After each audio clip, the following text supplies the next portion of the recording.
Hello everyone, स्वागत है आपका आपके अपने educational YouTube channel SKD zone में।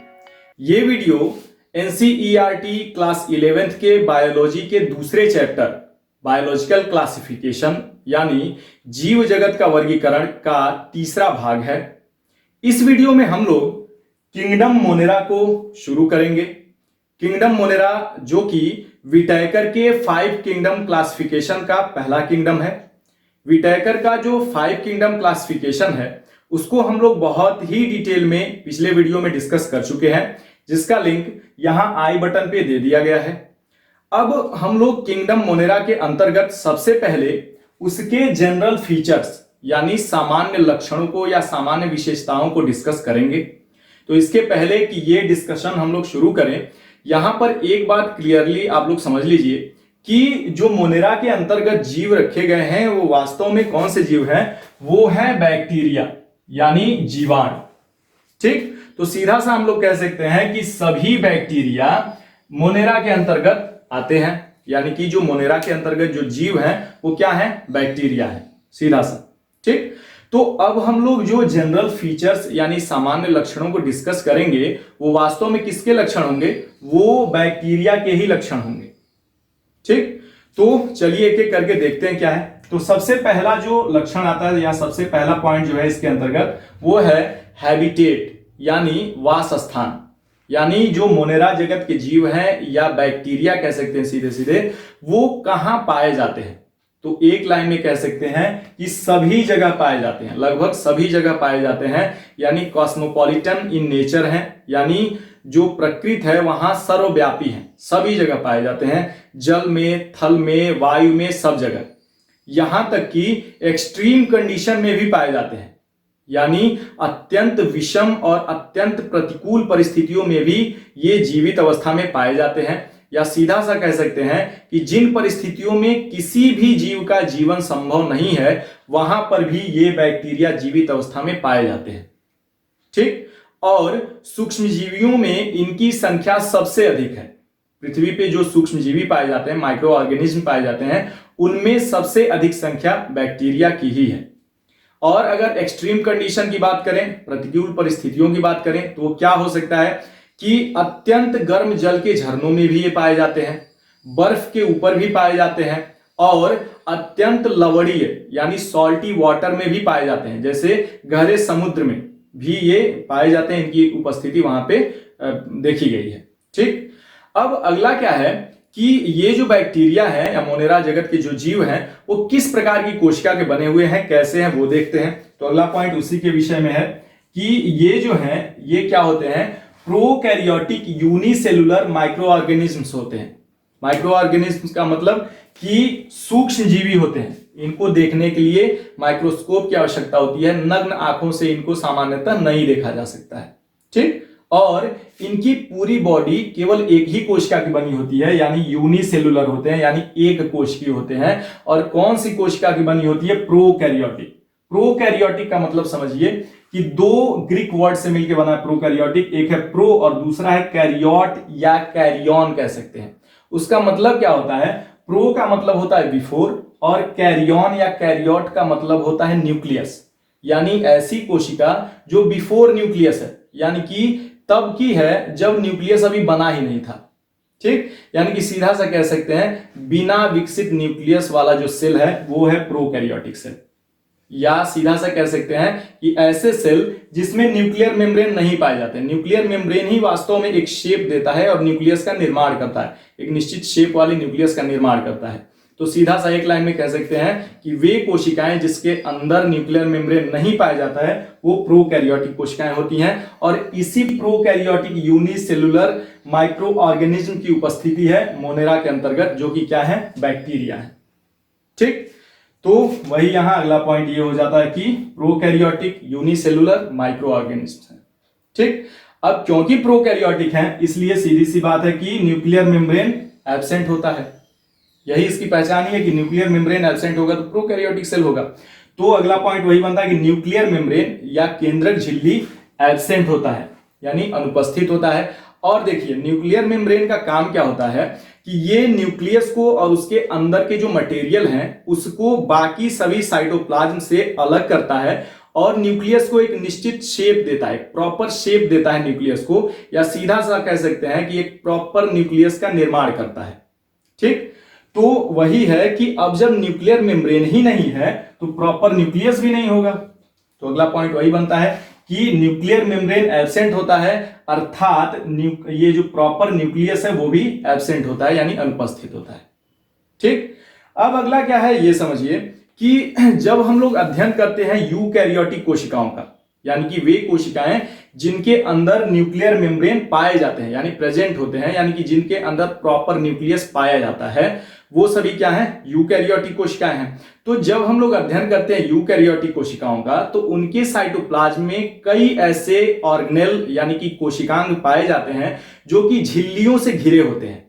वो कोशिकांग कौन कौन से हैं? माइटोकॉन्ड्रिया है, गोल्जी बॉडी है, एंडोप्लाज्मिक रेटिकुलम है, लाइसोसोम है, वैक्यूल्स हैं। ये सारे कोशिकांग या ऑर्गेनेल्स ऐसे हैं जो पतली पतली झिल्लियों से या मेम्ब्रेन से घिरे होते हैं, उससे बाउंडेड होते हैं। तो उन्हीं सारे ऑर्गेनेल को क्या कहते हैं? मेम्ब्रेन बाउंड ऑर्गेनेल्स, यानी झिल्लियों से घिरे हुए कोशिकांग। तो झिल्लियों से वे घिरे हुए कोशिकांग जो mitochondria, Golgi body, endoplasmic reticulum ये सभी हैं, वो यूकैरियोटिक सेल में तो पाए जाते हैं, लेकिन यहां बात हो रही है प्रोकैरियोटिक सेल की, तो यहां पर वे सभी के सभी क्या होते हैं? एब्सेंट होते हैं। यानी कि न्यूक्लियर मेम्ब्रेन भी एब्सेंट है, प्रॉपर न्यूक्लियस भी एब्सेंट है, और जो मेम्ब्रेन बाउंड ऑर्गेनेल्स हैं वो भी एब्सेंट होते हैं। ठीक, जो कि क्या है? Mitochondria, Golgi body, endoplasmic reticulum, lysosome, बहुत सारे हैं। ठीक, अब क्या है अगला पॉइंट कि राइबोसोम इसमें जो होता है, राइबोसोम भी वास्तव में एक सेल ऑर्गेनेल ही है जो कि मेम्ब्रेन बाउंड नहीं है, यानी कि इसके ऊपर मेम्ब्रेन नहीं पाया जाता है, ये एक कण की तरह होता है, एक पार्टिकल की तरह। तो राइबोसोम जो है यहां पर 70S प्रकार का मिलता है, यानी 70S प्रकार का। और यूकैरियोटिक सेल की बात करें तो वहां पे 80S प्रकार का मिलता है। तो 70S और 80S ये राइबोसोम क्या होते हैं, ये हम लोग सेल ऑर्गेनेल में डिटेल में देख सकते हैं। ठीक, तो राइबोसोम यहाँ पे 70S प्रकार का है क्योंकि प्रोकैरियोटिक सेल है। ठीक, अब अगला पॉइंट क्या बनता है कि सेल वॉल क्या पाया जाता है इसमें, और पाया जाता है तो किसका बना होता है? तो सेल वॉल यानी कोशिका भित्ति, हाँ पाई जाती है, प्रेजेंट होता है, और किसका बना होता है? कार्बोहाइड्रेट्स और अमीनो एसिड का बना होता है। अगर बात करें हम लोग प्लांट सेल की तो उसमें किसका बना होता है सेल वॉल? उसमें बना होता है सेल्यूलोज का, जो कि एक कार्बोहाइड्रेट ही है, लेकिन एक निश्चित कार्बोहाइड्रेट है जिसका नाम है सेल्यूलोज, और उसी का वो बना होता है सेल वॉल, किसका? प्लांट सेल का। लेकिन यहां पे बात करें अगर बैक्टीरियल सेल की तो उसका जो सेल वॉल है वो सेल्यूलोज का नहीं बनाता है, बल्कि अलग अलग तरह के कार्बोहाइड्रेट और अमीनो अम्लों से मिल करके बना होता है, जिसका एक उदाहरण है पेप्टाइडोग्लाइकेन। पेप्टाइडोग्लाइकेन या इसको म्यूरिन भी कहते हैं, पेप्टाइडोग्लाइकेन या म्यूरिन, जो कि एक पॉलीमर है, एक बहुलक है, जो मिलके किससे बना होता है? कार्बोहाइड्रेट और अमीनो एसिड से। यानी कि सीधा सा अगर आपसे ये पूछा जाए कि बैक्टीरिया का सेल वॉल किससे बना होता है तो सीधा सा कह सकते हैं पेप्टाइडोग्लाइकेन का या म्यूरिन का। क्लियर? अगला है कि बैक्टीरिया में या मोनेरा किंगडम के जीवों में न्यूट्रिशन किस प्रकार का होता है, यानी पोषण कैसे ये करते हैं? तो न्यूट्रिशन दोनों प्रकार का होता है, ऑटोट्रॉपिक भी होता है और हेटेरोट्रॉपिक भी होता है, यानी स्वपोषी प्रकार का भी और परपोषी प्रकार का भी। अब स्वपोषी में भी दोनों प्रकार का होता है, कीमोसिंथेटिक भी होता है और फोटोसिंथेटिक भी होता है, यानी रसायन संश्लेषी भी होता है और प्रकाश संश्लेषी भी होता है। रसायन संश्लेषी का मतलब सीधा सा क्या है वो समझिए कि बैक्टीरिया, कुछ बैक्टीरिया में ऐसी क्षमता होती है कि वो अकार्बनिक सरल जो अणु हैं उनको तोड़ करके और उनसे ऊर्जा प्राप्त करते हैं और फिर से उनको कन्वर्ट कर देते हैं अपने भोजन में, यानी कि अपने फूड में, यानी ऑर्गेनिक मटेरियल में कन्वर्ट कर देते हैं। तो ये मोड ऑफ न्यूट्रिशन क्या कहलाता है? कीमोसिंथेटिक। ठीक, अगला है फोटोसिंथेटिक। क्या होते हैं? तो कुछ ऐसे बैक्टीरिया होते हैं जिनके अंदर क्लोरोफिल जैसा ही वर्णक या पिगमेंट पाया जाता है, क्लोरोफिल नहीं पाया जाता है बल्कि उसी के प्रकार का एक वर्णक पाया जाता है जिसको बैक्टीरियो क्लोरोफिल कह सकते हैं। तो उस वर्णक या उस पिगमेंट की उपस्थिति के कारण ये फोटोसिंथेसिस यानी प्रकाश संश्लेषण द्वारा अपने भोजन का निर्माण कर लेते हैं, तो उसी को क्या कहते हैं? Photosynthetic mode of nutrition. जो कि दोनों किसके प्रकार हैं, ऑटोट्रॉफिक न्यूट्रिशन के। ठीक, अगला है हेटेरोट्रॉफिक, यानी परपोषी भी होते हैं, और परपोषी में भी मुख्यतः कौन से होते हैं, पैरासिटिक और सैप्रोफिटिक। पैरासिटिक का मतलब क्या है कि बैक्टीरिया क्या करते हैं कि दूसरे किसी जीवित जीव के अंदर से अपना भोजन प्राप्त करते हैं, वहां से खींचते हैं और बदले में उस जीव को कुछ ना कुछ नुकसान पहुंचाते हैं, यानी कि बीमारियां देते हैं। जैसे बहुत सारे ऐसे बैक्टीरिया हैं जो मनुष्य को भी बीमारियां देते हैं। ठीक, तो वो हो गया क्या, पैरासिटिक या पैरासिटिक मोड ऑफ न्यूट्रिशन हो गया, किसके अंतर्गत, हेटेरोट्रॉपिक के अंतर्गत। क्लियर। अगला क्या हो गया, सेप्रोफिटिक, यानी मृतोपजीवी, यानी कुछ बैक्टीरिया ऐसे हैं जो मरे हुए सड़े गले जीवों से या कार्बनिक पदार्थों से अपने पोषक तत्व प्राप्त करते हैं, भोजन को प्राप्त करते हैं, तो उसे क्या कह देंगे, सेप्रोफिटिक। ठीक, तो ये तो हो गया इनका मोड ऑफ न्यूट्रिशन या न्यूट्रिशन। ठीक, अगला है रिप्रोडक्शन, यानी इनके अंदर प्रजनन किस प्रकार का होता है, जनन या प्रजनन किस प्रकार का होता है। तो देखिए मुख्यतः जो बैक्टीरिया के अंदर या मोनेरा के अंदर जो जीव हैं उनके अंदर जो रिप्रोडक्शन होता है वो मुख्यतः एसेक्सुअल रिप्रोडक्शन होता है, और उसमें भी एक निश्चित एक प्रकार है एसेक्सुअल रिप्रोडक्शन का, वो है बाइनरी फीजन, यानी द्विविभाजन, जो कि फेमस है किसके लिए, एक कोशिकी जीवों के अंदर प्रजनन के लिए। एक कोशिकी जीव जो होते हैं उनके अंदर मुख्यतः बाइनरी फीजन द्वारा ही प्रजनन होता है या रिप्रोडक्शन होता है। ठीक, अब बाइनरी फीजन क्या होता है वो समझिए।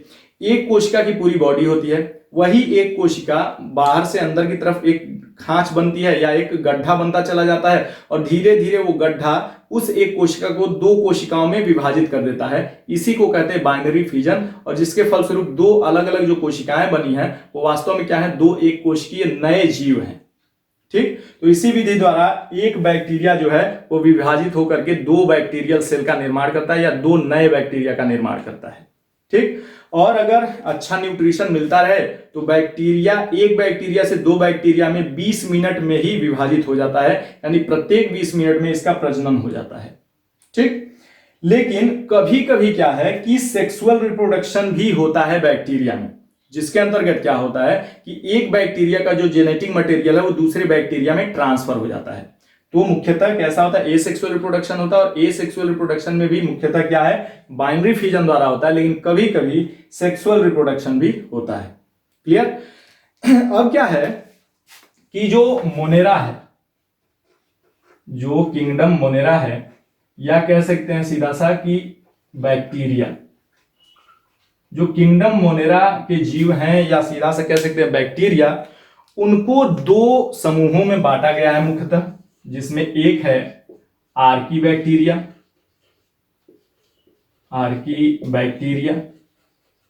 और दूसरा है यू बैक्टीरिया। एक है आर्की बैक्टीरिया और दूसरा है यू बैक्टीरिया।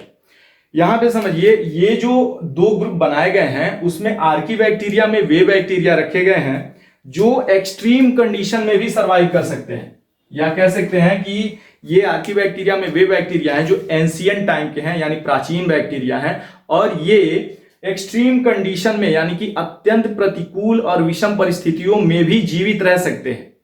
ठीक, तो वे सभी किस में रखे गए हैं, आर्की बैक्टीरिया में। और यू बैक्टीरिया क्या है, ये प्रेजेंट टाइम के बैक्टीरिया हैं, यानी कि कह सकते हैं मॉडर्न बैक्टीरिया हैं, और ये बहुत ज्यादा एक्सट्रीम कंडीशन या बहुत ज्यादा प्रतिकूल परिस्थिति में सर्वाइव नहीं कर पाते हैं।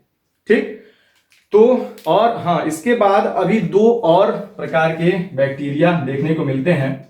एक है साइनोबैक्टीरिया, और अगला है माइकोप्लाज्मा। अब देखिए साइनोबैक्टीरिया को हम लोग ब्लू ग्रीन एल्गी भी कहते हैं। इसके अंदर क्लोरोफिल जैसा ही वर्णक पाया जाता है, जिसको बैक्टीरियो क्लोरोफिल कह सकते हैं, और उसकी उपस्थिति के कारण ये अपना भोजन प्रकाश संश्लेषण द्वारा स्वयं बना लेता है। ठीक, जो है साइनोबैक्टीरिया।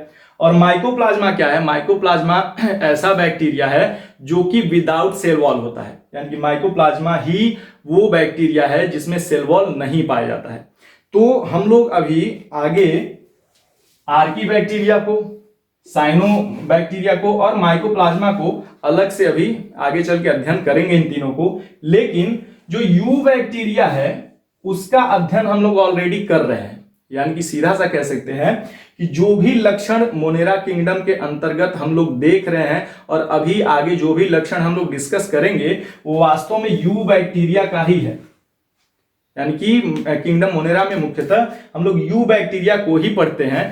ये आर्की बैक्टीरिया, साइनोबैक्टीरिया और माइकोप्लाज्मा को अलग से हम लोग देख लेंगे। ठीक, तो ये दिमाग में रखे रहिएगा कि ये सारे के सारे जो लक्षण है, अभी रिप्रोडक्शन जो आया है या सेल वॉल जो आया है या फिर आगे अभी अन्य जो लक्षण आएंगे वो सभी क्या है, वो यू बैक्टीरिया के ही होंगे। क्लियर। अब अगला पॉइंट क्या है, शेप, यानी आकृति कौन कौन सी होती है बैक्टीरिया की, या सीधा से कैसे किसकी, यू बैक्टीरिया की। ठीक, तो आकृति के आधार पर इनको कई प्रकार में बांटा गया है। इससे हम कह सकते हैं कि इनके आकृति में या शेप में बहुत ज्यादा डाइवर्सिटी देखने को मिलती है, यानी विविधता देखने को मिलती है। तो इनके आकृति या शेप के आधार पर इनको कई प्रकारों में बांटा गया है, उसको हम लोग देखेंगे। तो हमारा जो अगला पॉइंट रहेगा वो क्या रहेगा कि types of bacteria on the basis of their shapes. तो आइए वो देखते हैं। अगला पॉइंट है types of bacteria on the basis of shape, यानी आकृति के आधार पर बैक्टीरिया के प्रकार। तो आकृति के आधार पर मुख्यतः 5 प्रकार होते हैं बैक्टीरिया के। एक है कोकाई, दूसरा है बेसिलाई, तीसरा है विब्रियो, चौथा है स्पाइरिला और पांचवा है माइसीलियल। एक एक करके डिस्कस करेंगे, बहुत ही सिंपली समझ में आ जाएगा। तो सबसे पहले क्या है कोकाई, या ये देखिए ये बहुवचन है, एक वचन में इसको कोकस कहते हैं। तो कोकाई या कोकस दोनों एक ही है। ये कैसे बैक्टीरिया होते हैं, स्फेरिकल।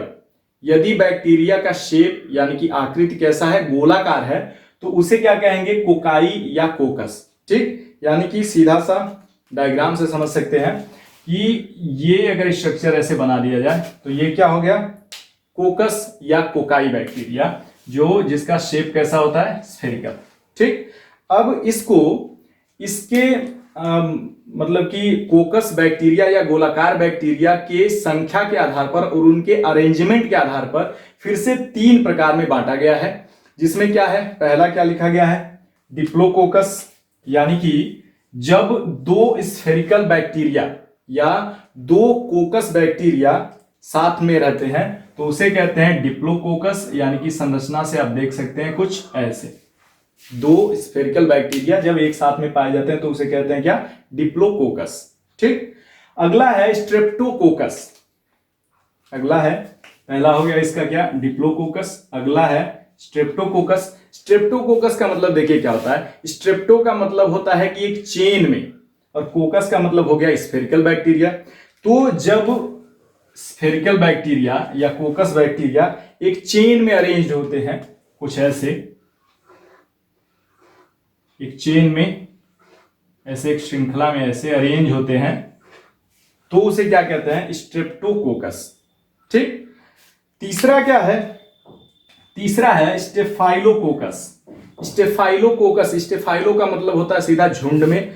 तो जब कोकस बैक्टीरिया या गोलाकार बैक्टीरिया या स्फेरिकल बैक्टीरिया झुंड में उपस्थित होते हैं तो उसे कहते हैं स्टेफाइलोकोकस। ठीक, तो झुंड में ऐसे कुछ, मतलब ऐसे ही अट्रेंडम ऐसे झुंड में ये उपस्थित रहते हैं तो इसे क्या कह देंगे, स्टेफाइलोकोकस, यानी कि स्टेफाइलोकोकस बैक्टीरिया। क्लियर। तो यहां सीधा सा है, एक बार फिर से समझ लीजिए कि कोकाई या कोकस वे बैक्टीरिया होते हैं जो कैसे होते हैं, स्फेरिकल इन शेप होते हैं, यानी कि उनकी आकृति कैसी होती है, गोलाकार होती है, जैसा कि यहां बनाया गया है। अब उनकी संख्या और अरेंजमेंट के आधार पर कि कैसे व्यवस्थित है एक दूसरे के साथ, उसके आधार पर ये फिर से 3 प्रकारों में बांटे गए हैं। जिसमें पहला क्या है, डिप्लोकोकस, यानी कि जब 2 स्फेरिकल बैक्टीरिया एक साथ रहते हैं तो उसे क्या कहते हैं, डिप्लोकोकस। अगला है स्ट्रेप्टोकोकस, यानी जब गोलाकार बैक्टीरिया या स्फेरिकल बैक्टीरिया एक चेन में अरेंज्ड होते हैं तो उसे कहते हैं स्ट्रेप्टोकोकस।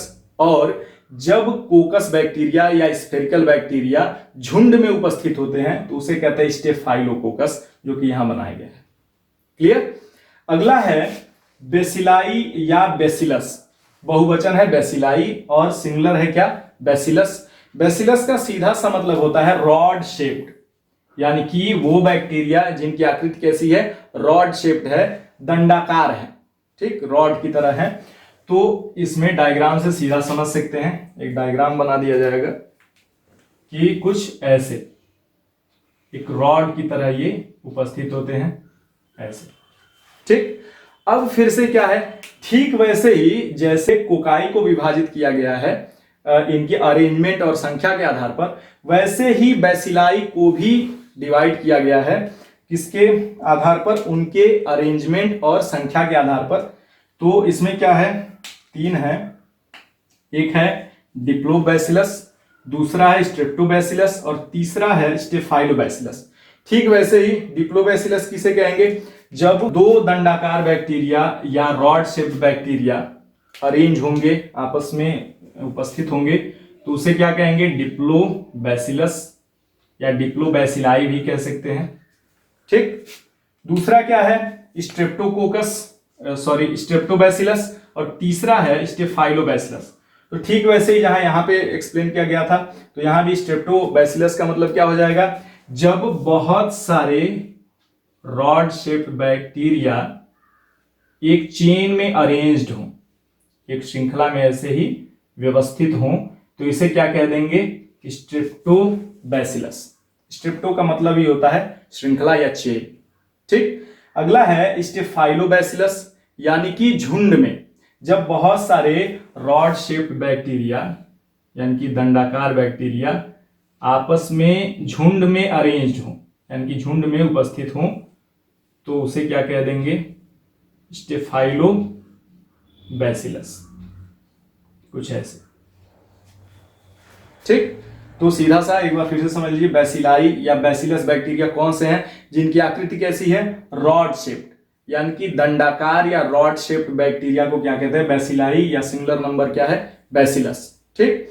और अब उनकी संख्या और अरेंजमेंट के आधार पर फिर से उनको 3 प्रकार में बांटा गया है, जिसमें पहला क्या है, डिप्लोबैसिलाई या डिप्लोबैसिलस, जिसमें 2 रॉड शेप्ड बैक्टीरिया आपस में उपस्थित होते हैं, अरेंज्ड होते हैं। अगला स्ट्रेप्टोबैसिलस, यानी कि जब बहुत सारे रॉड शेप्ड बैक्टीरिया एक चेन में अरेंज्ड होते हैं, तो वो हो जाएगा क्या, स्ट्रेप्टोबैसिलस। और तीसरा है स्टेफाइलोबैसिलस, यानी कि जब बहुत सारे रॉड शेप्ड बैक्टीरिया झुंड में उपस्थित होते हैं, तो उसे कहते हैं स्टेफाइलोबैसिलस। तो ये सारे डायग्राम से आप लोग बहुत ही क्लियरली इस चीज को समझ गए होंगे, ठीक। अगला है तीसरा विब्रियो। विब्रियो का मतलब जो कॉमा शेप्ड होते हैं, जो कॉमा शेप्ड बैक्टीरिया होते हैं, उनको कहते हैं विब्रियो, यानी कि एक कॉमा बना सकते हैं कुछ ऐसे, कॉमा शेप्ड, ठीक। तो कॉमा शेप्ड बैक्टीरिया को कहते हैं विब्रियो। अगला है स्पाइरिला, या एक वचन क्या हो जाएगा, स्पाइरिलम। स्पाइरिला का मतलब क्या है कि वे बैक्टीरिया जो स्पाइरल या हेलिकल होते हैं। स्पाइरल का मतलब क्या है कि लहरदार या सर्पिलाकार या कुंडलीकार होते हैं, कुंडली वाली संरचना वाले होते हैं, कुछ ऐसे कि एक बैक्टीरिया है जो ऐसे स्पाइरिला यानी कि लहरदार है थोड़ा सा, या कुंडलित कह सकते हैं, कुछ ये शेप का, ठीक। तो लहरदार या सर्पिलाकार या कह सकते हैं कुंडलीकार है, अगर कुंडली जैसी संरचना है तो उसे क्या कहेंगे, स्पाइरेला, या एक वचन हो जाएगा स्पाइरुलम, ठीक। उनके शेप के आधार पे है, उनका शेप देख करके आप उनका नाम बता सकते हैं, बहुत ही सिंपल, इतना कुछ जटिल चीज नहीं है, ठीक। अगला क्या है, माइसीलियल। अब देखिए ये क्या है, फिलामेंट लाइक होते हैं, यानी तंतु जैसी संरचना होती है, धागे जैसी संरचना होती है, लेकिन ये जैसे ऐसे लहरदार है या कुंडली बना करके है, लेकिन इसमें ऐसा कुछ नहीं रहता है, इसमें सीधा सीधा ऐसे धागे जैसी संरचना या फिलामेंटस जो है वो ऐसे ही पड़े रहते हैं बिना किसी कुंडली के, ऐसे कुछ, ठीक। तो फिर से एक बार समझ लीजिए, देखिए बहुत ही सिंपल है, types of bacteria on the basis of shape, यानी आकृति के आधार पर बैक्टीरिया का जो प्रकार है वो बहुत ही सिंपल है। इनके शेप के डायग्राम को आप देख करके समझ सकते हैं, बहुत ज्यादा रटने की आवश्यकता नहीं है यहाँ पे। तो एक बार फिर से देख लीजिए, 5 प्रकार हैं, किसके आधार पर, इनके शेप के आधार पर बैक्टीरिया के 5 प्रकार हैं। पहला है कोकाई, या सिंगुलर नंबर क्या हो जाएगा, कोकस। किसको कहते हैं, स्फेरिकल बैक्टीरिया को, वे बैक्टीरिया जो गोलाकार हैं, यहाँ पे डायग्राम बनाया गया है। अब गोलाकार हैं तो कितने गोलाकार बैक्टीरिया एक साथ किस तरह अरेंज हैं उसके आधार पर 3 प्रकार में बांटा गया है। अगर 2 स्फेरिकल बैक्टीरिया या 2 गोलाकार बैक्टीरिया एक साथ हैं तो डिप्लोकोकस, अगर बहुत सारे स्फेरिकल बैक्टीरिया एक चेन में अरेंज्ड हैं तो स्ट्रेप्टोकोकस, और बहुत सारे गोलाकार या स्फेरिकल बैक्टीरिया एक झुंड में अरेंज्ड हैं तो क्या हो जाएगा, स्टेफाइलोकोकस। ठीक, अगला क्या हो जाएगा, बैसिलाई या एक वचन हो जाएगा बैसिलस। किसे कहते हैं, वे बैक्टीरिया जो रॉड शेप्ड होते हैं, जो दंडाकार होते हैं, एक रॉड जैसी संरचना होती है। तो अब यहां भी वही है कि वो कितनी संख्या में है और किस तरह से अरेंज है उसके आधार पर भी 3 प्रकार में बांटा गया है। पहला क्या है, डिप्लोबैसिलस, यानी कि जब 2 रॉड शेप्ड बैक्टीरिया एक साथ उपस्थित हों तो उसे कहते हैं डिप्लोबैसिलस। दूसरा है स्ट्रेप्टोबैसिलस, जब बहुत सारे रॉड शेप्ड बैक्टीरिया एक साथ एक चेन में अरेंज्ड हों तो उसे कहते हैं स्ट्रेप्टोबैसिलस। और जब बहुत सारे रॉड शेप्ड बैक्टीरिया एक झुंड में अरेंज हों, आपस में व्यवस्थित हों तो उसे क्या कहते हैं, स्टेफाइलोबैसिलस। क्लियर। अगला क्या है, तीसरा विब्रियो, कोमा शेप्ड, यानी कि कॉमा जिस शेप का रहता है तो कॉमा शेप्ड बैक्टीरिया को क्या कहते हैं, विब्रियो। स्पाइरलम यानी कि स्पाइरिला बैक्टीरिया किसे कहते हैं, जो स्पाइरल होते हैं या हेलिकल होते हैं, जो बैक्टीरिया सर्पिलाकार या लहरदार या कुंडलीकृत संरचना वाले होते हैं, कुंडली जैसी संरचना वाले, तो उसे कहते हैं क्या, स्पाइरिला, या एक वचन हो जाएगा स्पाइरुलम, जो कि यहां बनाया गया है। ठीक, और लास्ट है माइसीलियल, या कह सकते हैं फिलामेंट जैसे दिखने वाले बैक्टीरिया, जो धागे जैसी संरचना दिखते हैं लेकिन आपस में कैसे लहरदार या कुंडली बनाकर नहीं रहते हैं इस स्पाइरिला की तरह। ठीक, जो यहाँ पे दिखाया गया धागे जैसे दिख रहे हैं। तो इनके शेप को देख करके बहुत आसानी से इनका नाम आप लिख सकते हैं और इनके प्रकार को आप डिफाइन कर सकते हैं। ठीक, तो उम्मीद है ये सारी चीजें क्लियरली समझ में आ गई होंगी। एक स्क्रीनशॉट ले लीजिए आप लोग। अब आगे क्या है कि बैक्टीरियल सेल में फ्लैजेला भी पाया जाता है। जब बैक्टीरियल सेल हम लोग देखेंगे तो वहां पे क्लियरली समझ में आएगा। तो वो क्यों बताया जा रहा है कि फ्लैजेला के उपस्थिति और अनुपस्थिति के आधार पर भी बैक्टीरिया के टाइप्स हैं। तो वो क्या है, वो भी अब हम लोग देखेंगे, लेकिन इस वीडियो में नहीं, अगले वीडियो में। यानी कि अगले वीडियो में हम लोग क्या देखेंगे कि फ्लैजेला की उपस्थिति और अनुपस्थिति के आधार पर बैक्टीरिया के प्रकार। ठीक, तो इस वीडियो में फिलहाल यहीं तक। अगले वीडियो में मोनेरा के अन्य और सारे लक्षणों के साथ शीघ्र मुलाकात होगी।